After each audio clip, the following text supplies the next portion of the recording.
ಸಂವಿಧಾನ ಬದಲಾವಣೆ ಮಾಡುವುದಾಗಿ ಉಪಮುಖ್ಯಮಂತ್ರಿ ಡಿಕೆ ಶಿವಕುಮಾರ್ ನೀಡಿದ ಹೇಳಿಕೆ ಖಂಡಿಸಿ ಬಿಜೆಪಿ ಪ್ರಮುಖರು ಕಾರ್ಯಕರ್ತರು ಕಾರವಾರ ನಗರದ ಅಂಬೇಡ್ಕರ್ ವೃತ್ತದಲ್ಲಿ ಪ್ರತಿಭಟನೆ ನಡೆಸಿದರು. ಪ್ರತಿಭಟನಾಕಾರರು ಡಿಕೆ ಶಿವಕುಮಾರ್ ವಿರುದ್ಧ ಘೋಷಣೆಗಳನ್ನು ಕೂಗಿದರು. ಸಂವಿಧಾನ ರಕ್ಷಣೆಗೆ ಆಗ್ರಹಿಸಿದರು. ಈ ಸಂದರ್ಭದಲ್ಲಿ ಬಿಜೆಪಿ ರಾಜ್ಯ ಉಪಾಧ್ಯಕ್ಷೆ ಕಾರವಾರ ಅಂಕೋಲಾ ವಿಧಾನಸಭಾ ಕ್ಷೇತ್ರದ ಮಾಜಿ ಶಾಸಕಿ ರೂಪಾಲಿ ಎಸ್ ನಾಯ್ಕ್ ಮಾತನಾಡಿ, ಸಂವಿಧಾನ ಬದಲಾಯಿಸುವ ಮಾತುಗಳನ್ನಾಡಿದ ಉಪಮುಖ್ಯಮಂತ್ರಿ ಡಿಕೆ ಶಿವಕುಮಾರ್ ಕೂಡಲೇ ತಮ್ಮ ಸ್ಥಾನಕ್ಕೆ ರಾಜೀನಾಮೆ ನೀಡಿ ಜನತೆಯ ಕ್ಷಮೆ ಕೇಳಬೇಕು, ಇಲ್ಲದಿದ್ದರೆ ಅವರನ್ನು ಸಚಿವ ಸಂಪುಟದಿಂದ ವಜಾ ಮಾಡಬೇಕು ಎಂದು ಆಗ್ರಹಿಸಿದರು.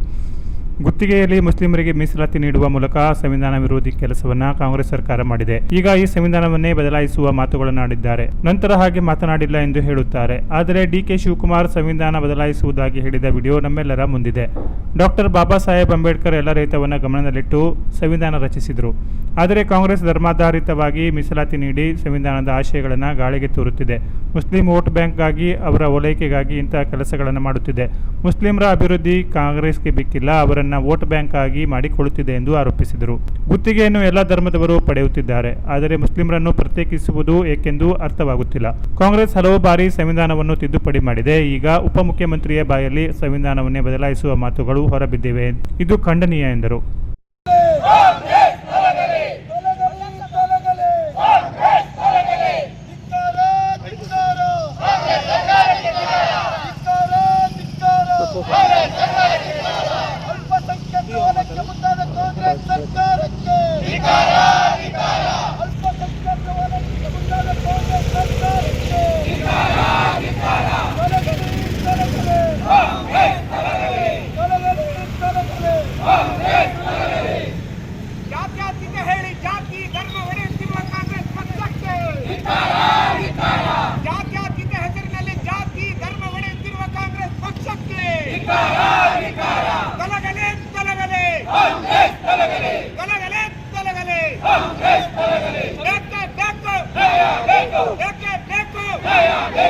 ಸಂವಿಧಾನ ವಿರೋಧಿ ಕಾಂಗ್ರೆಸ್ ಸರ್ಕಾರಕ್ಕೆ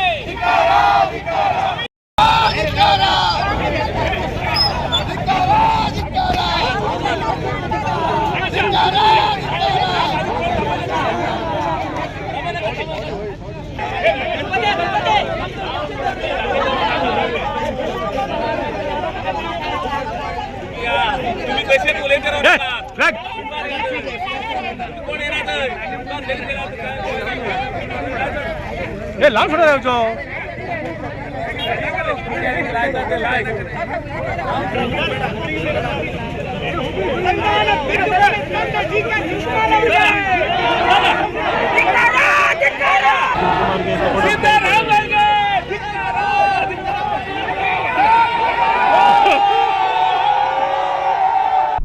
ಈ ಸಂದರ್ಭದಲ್ಲಿ ಬಿಜೆಪಿ ನಗರಾಧ್ಯಕ್ಷರಾದ ನಾಗೇಶ್ ಕುರುಡೇಕರ್, ಗ್ರಾಮೀಣಾಧ್ಯಕ್ಷ ಸುಭಾಷ್ ಗುಣಗಿ, ನಗರಸಭೆ ಅಧ್ಯಕ್ಷ ರವಿರಾಜ್ ಅಂಕೋಲೇಕರ್, ಸಂಜಯ್ ಸಾಳುಂಕೆ, ಜಿಲ್ಲಾ ಮಾಧ್ಯಮ ಸಹ ಸಂಚಾಲಕ ಕಿಶನ್ ಕಾಂಬಳೆ ಮೊದಲಾದವರು ಇದ್ದರು.